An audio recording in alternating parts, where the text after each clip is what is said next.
Assalamualaikum warahmatullahi wabarakatuh. Saya Putri Diana Salsabila, NPM 22001061025 dari kelompok 12, berkesempatan untuk menyampaikan materi mengenai surga, neraka, dan syafaat. Oke, yang pertama, A. Refleksi hari kiamat. Hari kiamat merupakan rahasia Allah, tidak ada makhluk yang mengetahuinya. Bahkan Nabi dan Rasulnya hanya dapat memberikan tanda-tanda datangnya hari kiamat. Hari kiamat digambarkan sebagai kehancuran segala yang ada di dunia. Semua makhluk akan mati kecuali memang yang dikehendakinya untuk tetap hidup. Kehancuran total yang terjadi di alam ini secara logika bukanlah suatu peristiwa yang mustahil. Para pakar ilmu alam telah sepakat bahwa segala maujud yang ada pasti memiliki batas akhir keberadaannya. Secara garis besar, hari kiamat merupakan peristiwa yang sangat besar dan dahsyat. Deskripsi mengenai tanda dan proses terjadinya hari kiamat banyak dijelaskan dalam Al-Quran. Di dalam Al-Quran, hari kiamat disebut dengan menggunakan istilah dan gaya bahasa yang sangat banyak dan beragam. Kurang lebih ada 22 nama hari kiamat yang terdapat dalam Al-Quran, memiliki banyak nama dan memiliki banyak sifat dalam bahasa Arab, dianggap sebagai sesuatu yang mulia dan besar. Eskatologi adalah doktrin tentang akhir, sebuah doktrin yang membahas tentang keyakinan yang berhubungan dengan kejadian-kejadian akhir hidup manusia. Secara sederhana, eskatologi Islam diklasifikasikan menjadi dua, akhir dunia dan akhirat. Dalam konteks akhir dunia, pembahasan tertuju pada hari kiamat dan figur-figur sebelum kiamat atau Dajjal, Imam Mahdi, dan sebagainya. Sedangkan konteks akhirat, pembahasan tertuju pada konsep hari kebangkitan, konsep pengadilan, dan konsep surga neraka. Al-Ghazali memasukkan eskatologi sebagai ilmu mengenai akhirat menjadi ilmu yang sangat penting. Sebagaimana yang dinukil oleh Sibawahi bahwa dalam pandangan Al-Ghazali, kepercayaan terhadap konsep-konsep eskatologi menjadi pilar bagi tegaknya akidah seorang muslim. Sebagai implikasi dan pemikirannya ini, konsep-konsep eskatologi harus berada dalam pengkajian agama yang dominan dan diletakkan sebagai bagian ajaran teologi atau ilmu tauhid. Neraka adalah tempat kesengsaraan yang direpresentasikan sebagai ganjaran bagi orang-orang yang berdosa, sedangkan surga adalah sebaliknya, tempat kenikmatan yang diimplementasikan sebagai balasan bagi orang yang soleh.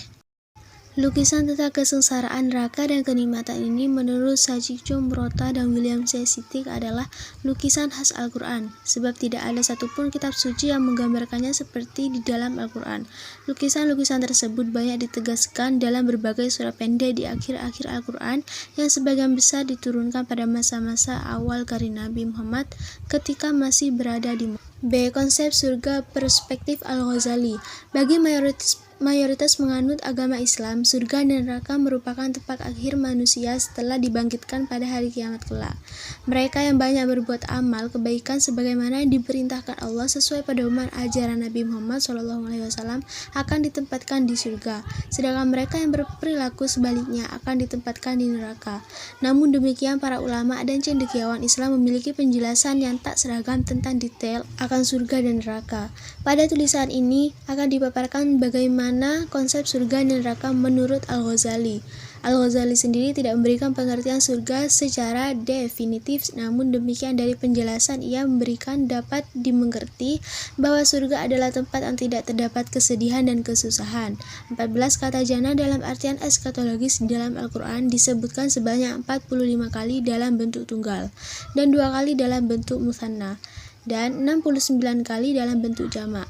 Dalam bentuk tunggal, kata jannah merujuk pada satu entitas, yaitu keseluruhan tempat tinggal bagi orang-orang yang soleh, yang berlawanan dengan neraka yang merupakan tempat tinggal orang-orang yang jahat.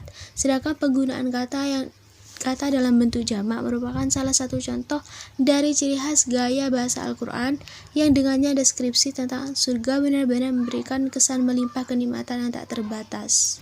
Di dalam Al-Quran terdapat beberapa nama sebutan untuk surga, yaitu yang pertama Jannah Al-Firdaus, yang kedua Jannah Al-Ad, yang ketiga Jannah An-Na'im, yang keempat Jannah Al-Ma'wa, yang kelima Dar Al-Salam, yang keenam Dar Al-Muqam. 1. Penghuni surga. Dalam Al-Quran, kitab suci yang diyakini oleh umat Islam sebagai mukjizat terbesar Nabi Muhammad yang merupakan petunjuk bagi orang yang beriman. Banyak ayat-ayat yang berbicara tentang surga. Uraian yang cukup detail akan gambaran penghuni surga dapat dijumpai khususnya pada surat-surat Al-Waqi'ah, Al-Rahman, Al-Isra Al-Ghasyiyah. Dari ayat-ayat tersebut di atas dapat dimengerti bahwa Allah akan menjanjikan dua surga bagi hambanya yang takwa dan takut akan siksanya. Di dalam kedua surga itu terdapat berbagai jenis pohon dan buah-buahan. Di sana juga terdapat dua buah mata air yang selalu mengalir. Di samping itu ada juga berbagai macam buah-buahan yang berpasangan, di mana buah-buahan tersebut amat mudah untuk dipetik. Para penghuni kedua surga tersebut berbaring di atas permadani yang bagian dalamnya terbuat dari sutra. Di kedua surga itu ada bidadari yang sopan dan suci. Mereka tidak pernah disentuh oleh manusia dan jin. Mereka bagaikan permata yakut dan marjan. Selain dua surga tersebut di atas, ada juga dua surga lainnya yang berwarna hijau tua. Di dalamnya terdapat dua mata air yang memancar. Di samping itu terdapat juga beraneka ragam buah-buahan kurma dan delima. Juga terdapat para bidadari dan cantik jelita yang tak pernah disentuh oleh manusia dan jin. Para penghuninya bersandar pada bantal-bantal hijau dan permadani yang indah. 2. Penjelasan fisik surga sebagai tempat balasan. Mengenai fisik surga, Al-Ghazali menjelaskan bahwa di dinding surga, sebagaimana ia kutip dari hadis yang diriwayatkan oleh At-Tirmizi, adalah terbuat dari perak dan emas, sedangkan tanahnya adalah zafaran dan lumpurnya adalah kasturi. Pada keterangan lain, dengan berbasis pada hadis yang diriwayatkan oleh Muslim, ia menyebutkan bahwa tanah surga adalah mutiara putih yang harumnya beraroma kasturi murni, sedangkan sungai-sungai di surga adalah sungai yang sumber airnya memancar dari bawah bukit atau gunung kasturi. Akan halnya pepohonan surga, ia mengutip Quran surat Al-Waqiah ayat 30 yang menyebutkan bahwa pohon di surga memiliki naungan yang amat luas, yang makna ukurannya sama dengan apabila seorang berjalan selama 100 tahun. Sementara itu, dalam menggambarkan apa-apa yang akan dikenakan oleh para penghuni surga, Al-Ghazali mengutip Quran surat Al-Hajj ayat 23, sesungguhnya Allah memasukkan orang-orang beriman dan mengerjakan amal soleh ke dalam surga yang di bawahnya mengalir sungai-sungai. Di surga itu mereka diberi perhiasan dengan gelang-gelang dari emas dan mutiara, dan pakaian mereka adalah sutra. Mengenai kondisi fisik para penghuni surga, ia menjelaskan bahwa mereka akan terus awet muda. Hal ini sesuai dengan hadis yang diriwayatkan oleh Muslim. Ia juga menyatakan bahwa wajah orang-orang yang masuk surga pertama kali bagaikan rupa bulan purnama. Mereka tidak meludah, beringus, ataupun buang hajat di surga. Keringat mereka adalah kasturi. Hal ini akan disadarkan bahwa hadis yang diriwayatkan oleh Muttafaq alaihi 21 tentang makanan dan minuman yang akan didapatkan oleh para penghuni surga. Al-Ghazali menyatakan bahwa mereka akan mendapatkan berbagai jenis-jenis buah-buahan, burung-burung, manna, salwa, madu, susu, dan jenis makanan lainnya yang tidak dapat dihitung. Hal ini sebagaimana terdapat dalam Quran surah Al-Baqarah juz 2 ayat 25. Setiap mereka diberi rizki buah-buahan dalam surga itu. Mereka mengatakan, inilah yang pernah diberikan kepada kami dahulu. Mereka diberi buah-buahan yang serupa. Al-Ghazali meringkas keterangan hadis-hadis yang menggambarkan sifat-sifat surga dengan mengutip ungkapan Hasan Basri. Sesungguhnya buah delimanya itu adalah seperti timba, dan sesungguhnya sungai-sungainya adalah dari susu yang tidak berubah rasanya. Pada kesimpulannya, Al-Ghazali mengatakan bahwa kenikmatan akhirat tiada batasnya. Ia tidak dihalangi oleh ruang dan waktu, dan tidak ada yang mencegahnya. Dan hal tersebut adalah perkara yang mungkin 26 kebahagiaan sempurna dan kenikmatan yang tiada taranya di surga, sebagaimana digambarkan dalam ayat Al-Quran dan hadis Nabi. Menimbulkan pertanyaan akan kebosanan dari peristiwa dialami terus-menerus. Menanggapi hal ini, Quraisy menjelaskan bahwa kebosanan tidak akan pernah menghinggapi mereka yang ada di dalam surga. Ia menguraikan jawabannya dengan menyertakan kutipan ayat Al-Quran, baginya di surga tidak ada tidur, sebab tidur saudaranya mati. Dengan demikian, mereka selalu dalam kesibukan. Dari uraian di atas, Quraisy menyimpulkan bahwa Al-Quran sengaja memilih kata majmu' untuk mengakomodasi segala selera keindahan, wira, dan kecemburuan yang perhatian penuh. Artinya, bagi mereka yang memiliki selera kepada yang bermata sipit, mereka akan mendapatkannya. Pada kata tersebut, demikian pula dengan mereka yang senang dengan yang bermata lebar dan bulat juga akan mendapatkannya pada kala itu. Sedangkan dalam artian majazi, mereka yang pencemburu akan mendapatkan pasangan yang sipit, yaitu pasangan yang tidak akan melihat orang lain kecuali padanya.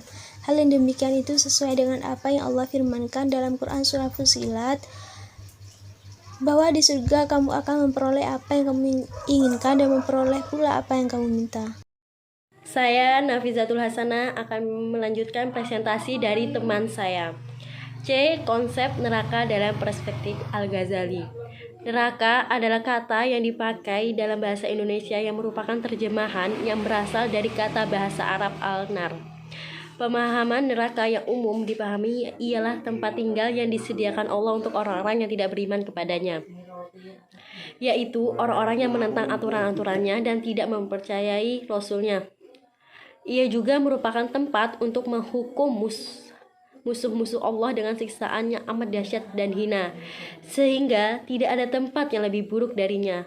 Namun, dari keterangan yang diberikannya dapat ditarik kesimpulan bahwa neraka adalah tempatnya amat menakutkan dan mengerikan yang disediakan untuk menyiksa orang-orang yang mengingkari Allah. Ia juga menggambarkan bahwa neraka merupakan lembah yang bercabang-cabang. Dalam pembicaraan yang berkaitan dengan siksa di neraka, Al-Ghazali menyatakan bahwa siksaan yang akan diterima oleh penghuninya berbeda-beda sesuai dengan kemaksiatan dan dosa-dosa yang telah diperbuat pada kehidupan di dunia. Pandangan ini menurutnya berkaitan dengan keadilan Tuhan, bahwa Tuhan yang Maha Adil tidak akan menzalimi hambanya. 1. Gambaran siksa neraka. Gambaran penyiksaan yang akan dialami oleh manusia sebagaimana dijelaskan oleh Al-Ghazali adalah gambaran siksaan jasmani dan rohani. Ia mengungkapkan bahwa di neraka kelak manusia akan mengalami siksaan yang amat dahsyat sehingga muka mereka menjadi hitam melebihi hitamnya api yang sangat panas. Maka mereka menjadi buta, lisan mereka menjadi bisu, punggung mereka hancur, tulang belulang mereka pecah, kulit mereka terkoyak-koyak, dan tangan mereka dibelenggu sampai leher mereka. Sementara itu, ular-ular dan kalajengking neraka menggelayuti tubuh mereka. Penjelasan akan neraka dan sisanya yang amat dahsyat dan mengerikan yang terdapat dalam ayat-ayat Al-Quran dan hadis-hadis Nabi merupakan pelajaran moral dan peningkatan keimanan yang amat berharga bagi manusia untuk memperbaiki diri dalam menjalankan kehidupan di dunia. Kedua, makanan dan minuman penghuni neraka. Berkenaan dengan makanan dan minuman yang akan diperoleh oleh para penghuni neraka, Al-Ghazali merujuk kepada ayat-ayat Al-Quran dan menjelaskan dengan pengertian yang tak jauh berbeda dengan apa yang termaksud di dalamnya. Artinya, ia tidak menginterpretasi ayat-ayat tersebut dengan makna-makna kiasan atau memberi jelasan dengan analogi. Dengan kata lain, ia menjelaskan ayat-ayat tersebut sebagaimana yang termaktub di dalamnya tanpa bantahan dan interpretasi yang rumit. Sedangkan minuman penghuni neraka sebagaimana yang dijelaskan Al-Ghazali adalah minuman yang berupa air yang sangat panas dan diambil dari sumber yang amat panas pula. D. Tinjauan tentang syafaat hari kiamat. Syafaat merupakan sebuah istilah yang sudah sangat akrab di telinga setiap muslim. Mereka biasanya menyandarkan kepada Rasulullah SAW misalnya sebuah ungkapan, semoga kita semua mendapat syafaat beliau di akhirat kelak. Meskipun para ulama dalam menafsirkannya banyak memberikan pendapat, namun pokok dari pendapat yang mereka sebut ialah satu, yaitu genap itu sendiri. Secara terminologi, syafaat mempunyai banyak ragam definisi. Di antara mereka ada yang berpendapat bahwa syafaat adalah sebuah permohonan seseorang untuk pengampunan dosa-dosa yang telah diperbuatnya. Adapun syafaat menurut Syekh Muhammad At-Tamimi adalah perantaraan, yaitu perantaraan yang akan dilakukan oleh Rasulullah SAW kepada Allah Subhanahu Wa Taala terkait dengan syafaat di hari kiamat. Walaupun termasuk perkara yang telah disepakati oleh para ulama, namun masih banyak yang berselisih pendapat. Ada yang berpendapat bahwa syafaat itu berfungsi untuk menghapus dosa dan mengeluarkan orang-orang yang telah masuk neraka untuk masuk ke dalam surga karena di hatinya masih ada kebaikan walau sebesar biji sawi. Namun, ada juga yang berpendapat bahwa syafaat itu hanya meninggikan derajat orang-orang yang beriman dan tidak melakukan dosa besar. Orang-orang mukmin yang berbuat dosa atau sering melakukan dosa besar akan masuk neraka. Namun jika mereka meninggal dalam keadaan iman, maka suatu saat dia akan keluar dari neraka karena manfaat iman mereka kepada Allah, Rasulnya, dan hari kiamat. Setelah mereka menjalani siksa di neraka yang waktu dan lamanya tergantung kepada Allah, maka akan datang seorang yang telah diberikan izin oleh Allah untuk memberikan syafaat. Quran Surah Al-Anbiya ayat 21. Ada beberapa pendapat yang menganggap syafaat sebagai sesuatu hal yang bertentangan dengan ajaran Islam. Namun, Ada juga yang membenarkan akan adanya syafaat, tetapi mereka masih memperdebatkan bentuk-bentuk dari syafaat itu sendiri. Apakah dia diberikan kepada pelaku dosa besar, ataukah justru diberikan untuk menambah kemuliaan yang memang soleh. Ayat di atas menjelaskan tentang pemberian syafaat oleh Allah kepada siapa saja yang diridhoi, dan malaikat sangat berhati-hati karena takut kepada Allah.